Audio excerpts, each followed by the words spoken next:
I'm hoping this is working. I won't really know until someone comes on and says hi to me. So I'm going to assume that it's working and that you can hear me. Thank you for tuning in, either live or, oh, I see Lori and she's watching. Great, somebody's here. Is it working, Lori? Thumbs up. Yes, excellent. Okay. So thank you for tuning in today. I'm very excited to be here. I get a lot of questions about safe ingredients, and so I'm very excited to do this today. So when you hop in here, just say hi so I know you're here, and if you have any questions, write them in the comments, and at the end I'll get in there and see if I can answer your questions for you. And if you're seeing this on replay, type replay in the comments so I can say hi to you later. Okay, this is exciting. Here I go. For those of you who don't know me, my name is Sharon Newman, and I'm going to tell you a little bit about myself so you know where I've come from and why I do what I do.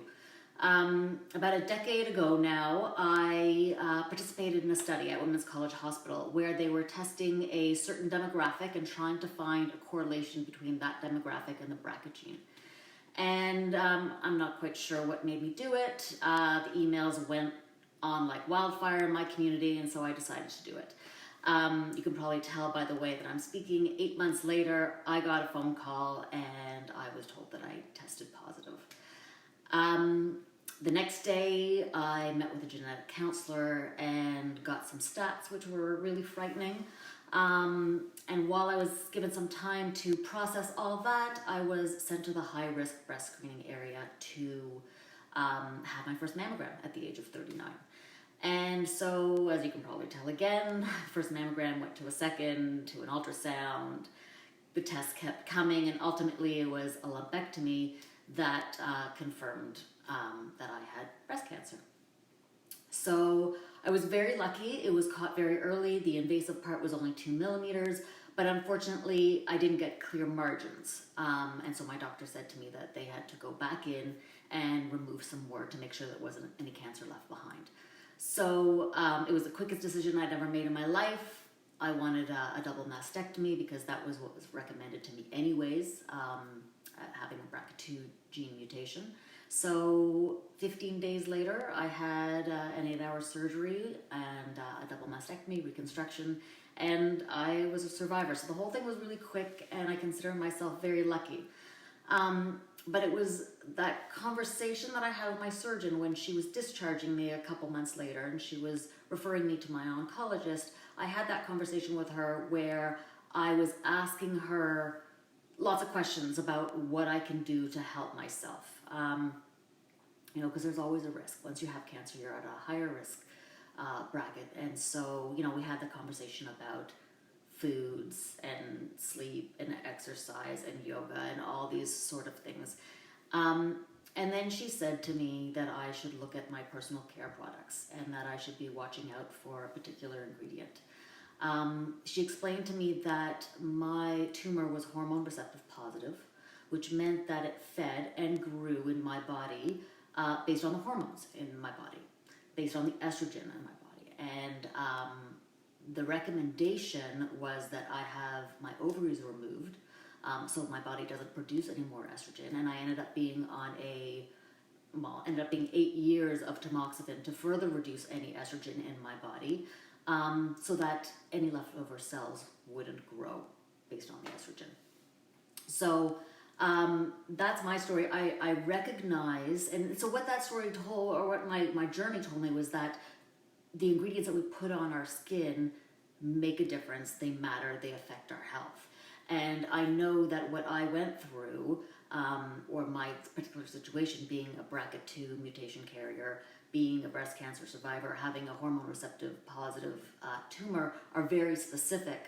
But once I started looking into ingredients, I realized that ingredients affect everybody in different ways. This is the way that these ingredients affected me and what I needed to watch out for, but we all need to watch out for different reasons because the ingredients in our products affects everyone in different ways. So I created this group that you're in right now called The Beauty of a Healthy Woman. and it's a place where I can share knowledge that I have gained.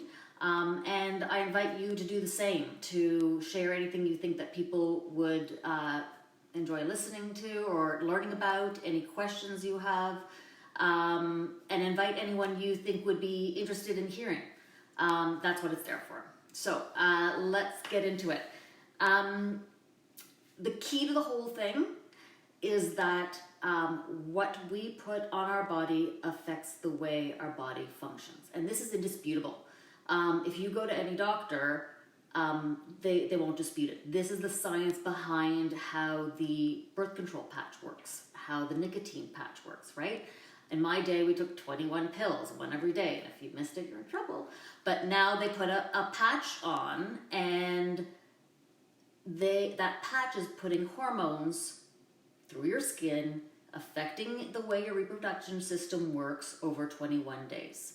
So, there's clear science that what you put on your body does affect the way your body functions. So with that in mind, think to yourself, how many products do you use a day? And before you say, well, Sharon, this doesn't affect me because I don't wear makeup. Makeup is just one area where you use products, and I don't wear a lot of makeup either. This is the first time I put on makeup in about 4 weeks for you guys. Makeup is one area, but think about it. Do you wash your face? Do you wash your hair? Do you wash your hands? We're washing our hands a million times right now. Do you put on cream on your face? Do you use deodorant? Do you wash your body? Like, all these things. These are all products, and they all contribute to the amount of chemicals, ingredients that you are putting on your body. So the average woman uses 12 products per day, and the average teen uses 17 products per day. And those products, when you look at it, that equals about 125 unique ingredients that you are putting on your body and affecting your body functions every single day. And the statistic is that about 80,000 chemicals have been brought into commerce since 1938, and about only 10% of those have been tested on human health. So there's a lot of unknowns. There's a lot of risk in that 90% that hasn't been tested. So what do? So it's not so easy, unfortunately, it's not so easy to find safer ingredients. So Julie Gelfand, in 2016, they did an audit of Health Canada and CEPA, which is the Canadian Environmental Protection Act. It's the legislation that oversees toxins in our products and in our environments. So there was a committee that looked at the effectiveness of the health system in that regard. And she came out, she said, and I'm going to quote her, she said, "There is no guarantee that cosmetics that are on the market are safe to use." And to me, that was mind-boggling. I'm like, what do you mean? So I'm going to go into Shoppers, and there's lined with products, and you're not guaranteeing safety. Isn't somebody looking at it? And the truth is, Health Canada has a lot of limitations in what it can and cannot do. So Health Canada comes up with a hot list, and there is around 650 ingredients on the hot list, which is not bad. Compare it to the US that has 30 ingredients. We're nowhere near the EU that has like 1,400 ingredients, but okay, we're not bad. The problem is that Health Canada doesn't have the authority to actually enforce it, to make sure that companies don't use those ingredients. So there's a list out there, and they say, please, companies, don't use these ingredients. But if a company does, they can't tell them to recall the product. So in this report that Julie Gelfand was giving, she was requesting of us, citizens, that if we have a problem with a product, if a product causes allergic reaction or rashes or hair to fall out or baby skin to burn, I don't know if you guys remember those ones, please call Health Canada. And if we get enough of those phone calls, if Health Canada gets enough of those phone calls, they can go to the companies and say, can you please recall this product? We're getting a lot of calls that it's causing this adverse reaction. They can't actually force them to recall the product. They can ask them to please recall the product. And of course, most companies do. I don't know if you remember Justice and Claire's both had asbestos in their eyeshadows that they were selling to little girls, and they both recalled them voluntarily. The other thing is the hot list talks about ingredients that are specifically have the intent to be included in the ingredient. It doesn't talk about ingredients that end up being a byproduct of a chemical reaction in the product, which we'll talk about, or possible contaminations when we're mining products. For example, talc. So talc is very often contaminated with asbestos. So, the Johnson & Johnson baby powder case, that's the problem. So talc is not on that restricted list. Asbestos is. So companies can use talc, but it's often contaminated with asbestos, which we know we don't want in our products. It's also sometimes difficult to find clean products because of all the marketing around it, right? So we look at products and it's a beautiful green bottle and it has this gorgeous young woman and she's running through tall grass barefooted, and you think, I want that. That looks so clean and safe and nature, and right? So we get fooled by the way the product looks and certain buzzwords they have on the products. But we've got to turn the bottle around. We've got to look at actually what's inside. So sometimes we get confused, and rightfully so. So finding safer products, how do we do that?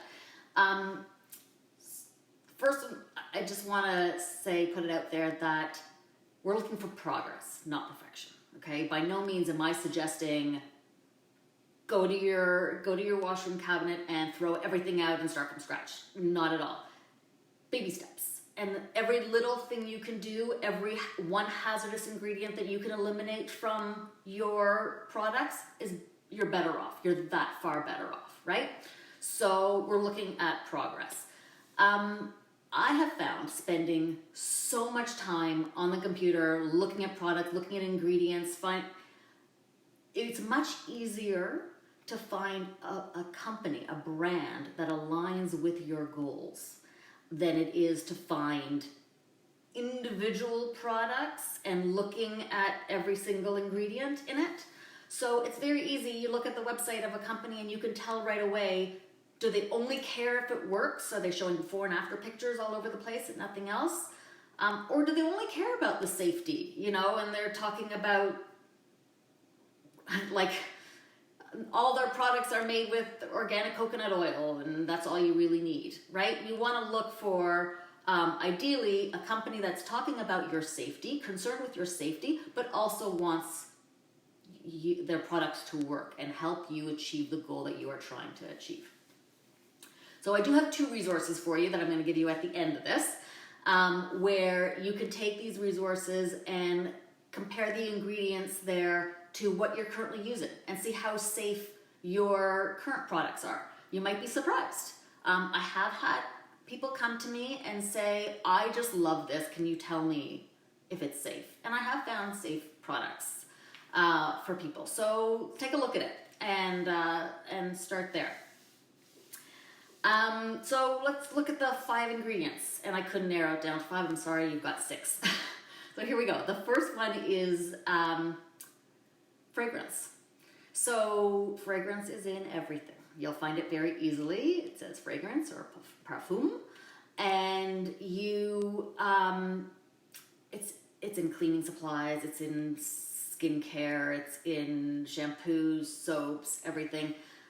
The problem with it is that it's a trade secret, and companies do not have to disclose to you what they use to make that fragrance, to make it smell that way. And it might be just a couple of ingredients. More likely, it is many ingredients. And so right there, when a company is using fragrance, or they're saying fragrance, they're basically saying, I'm not telling you what I'm putting in my product. So for me, right there, it's hey, I'm done. I put the product, because the company's not being transparent. I don't bother looking at other ingredients that I am trying to avoid, because the company's not telling me what they're including in this word called fragrance. So, and I do want to tell you, you can find some really good smelling products that don't have fragrance in it. So don't feel like, oh no, my product's going to smell like mud from now on. No, you can find some naturally good scenting products. Second one is parabens. So this is the ingredient that my doctor warned me about. So parabens mimic estrogen in the body, and has actually been found in breast cancer tissue. And it actually affects the body in very small quantities. So, some people will say, oh, but it's the last thing on the list. There's not a lot of it. It needs very little. The body can't determine whether it's estrogen made by your body or parabens.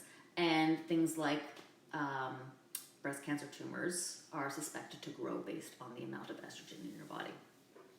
So parabens are widely used, and they're widely used because they are a very safe preservative. Sorry, not safe. They're not safe. They're very cheap and stable preservative, right? So companies love it. It makes sure that their product lasts on the shelf for a long time, and it's cheaply sourced. So, so companies love using it. So parabens is one of a group of ingredients that we call endocrine disruptors or hormone disruptors. And these type of ingredients are getting more and more attention lately, as girls are getting their periods earlier, and there's an increase in hormone-related illnesses, because it's showing that these ingredients can affect body function at very low doses.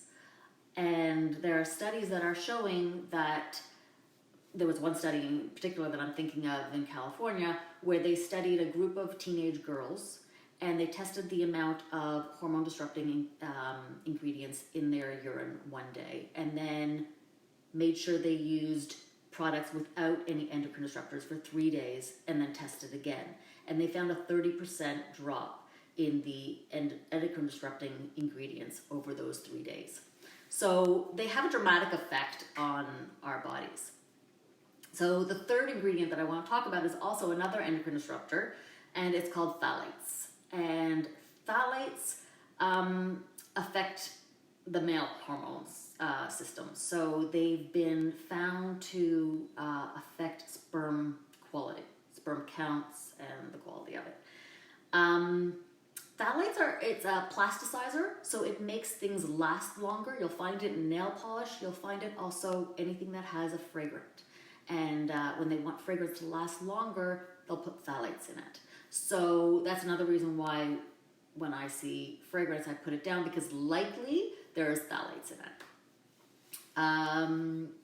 Fourth one I want to talk about is sodium lauryl sulfate, or sodium lauryl sulfate. You'll see it either in the full term or SLS or SLES. Definitely something that you want to look out for now as we're washing our hands a million times a day. SLS makes the soap foam. So you'll find it in soaps, you'll find it in bubble bath, you'll find it in household cleaners, you'll find it in face wash. It's also a very harsh ingredient. So if your hands are really chapped right now from the amount of hand washing, look at your soap, look for SLS or SLES.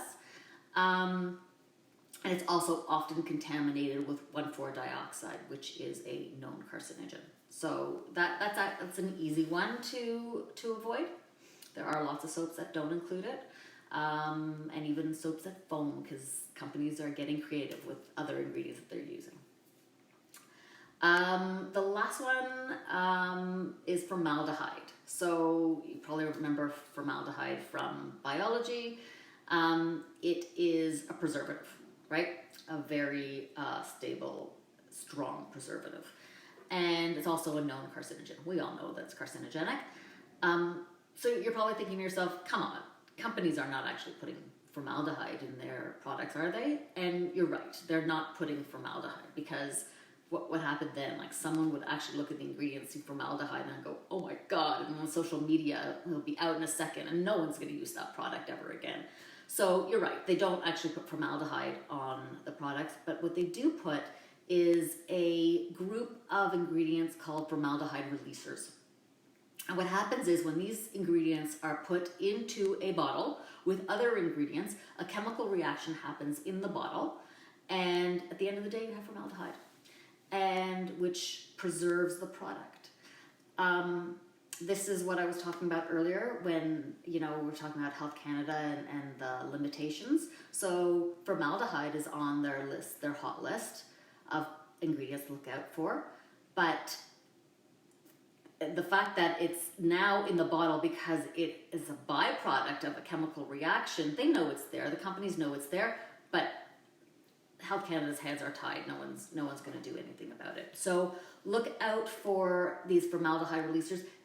This is a longer list, and I'm not going to try and pronounce them. I'll put it in the comments for you guys to look out for. And the bonus ingredient is retinol that I want to talk about. So if you have looked for anti-aging ingredients or anti-aging products, you probably have found a lot of them or all of them contain retinol. And retinol is a derivative of vitamin A.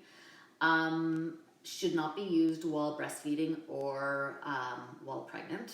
My sister-in-law might be on here. Don't use it. I already told you. But it's also, the way it works is I'm losing my words right now. It basically regenerates the skin, right? So you produce more collagen, and it works. Like you see a difference in fine lines, in wrinkles. The problem is that it also, by regenerating your skin, it's thinning out your skin and your skin becomes sensitive to the sun. Okay, so a good product or a good doctor who would prescribe this will tell you, okay, you can use this, but only with sunscreen. The issue is, who uses sunscreen properly? Anyone? Like every hour and a half you have to put it on again. So how many times are you putting it on during the day? Like, so Beautycounter, for example, has it on their never list because without the proper use of sunscreen, it's not safe to use. And there are alternatives that are safe to use and are equally effective. So there are some cleaner brands that are starting to use an ingredient called bakuchiol because it is showing similar effects or similar performance effects, reducing the appearance of fine line and wrinkles without that safety concern that we're talking about. I mentioned before Beautycounter. That was the company when I started looking for companies that were aligning themselves with what I wanted. Beautycounter was one that right there in their mission statement, I knew that they were looking out for my safety, but they were also going to produce products that performed. So they do have an offer out now that I want to offer to all of you, where if anyone wants to try Beautycounter for the first time, they are offering a 20% discount for people who want to try it out. So if any one of you want to try it out, type safe in the comments and I'll get back to you and we can talk about your skin type and your skin concerns and see what might work for you. Anyone who has used it before and wants to try something different, you can also type safe in the comments and we can try and find a way around that. Before I get to questions, I do want to get back to the resource that I was talking about. Before you throw away all your products, look at two things. First, a website called Environmental Working Group, ewg.org. It is a fantastic website and it has a database called Skin Deep where you can go in and either type a particular ingredient that you're concerned about or you can type in a product that you're wondering about. And it is a US company, so sometimes in Canada doesn't have exactly Revlon lash defining jet black or whatever it is that you're looking for. You might have to actually put in ingredients. But they do an excellent job of ranking the toxicity of either an ingredient or a product. And you can even drill down to see why it was rated a certain amount. So, because you might not be concerned with certain things. If you're a female, you're not concerned with phthalates necessarily, because that affects male hormone levels and not female. Anyways, so that's a really good one. The other really good resource is Beautycounter's Never List. So they have 1,800 ingredients that they will never use in their products, which is why I was just so excited to find them. And so they've made an abridged version for us, like little thing that you can have on your phone. So when you're out, you can compare a product to, this short list.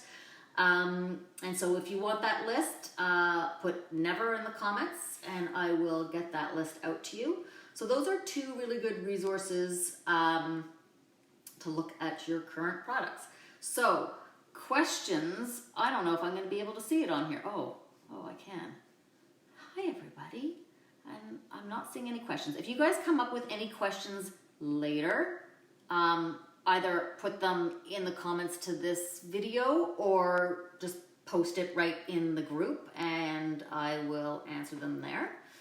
And so I think that's it. Comment never if you want the never list. Comment safe if you'd like to look into some Beautycounter products. I can help you with that.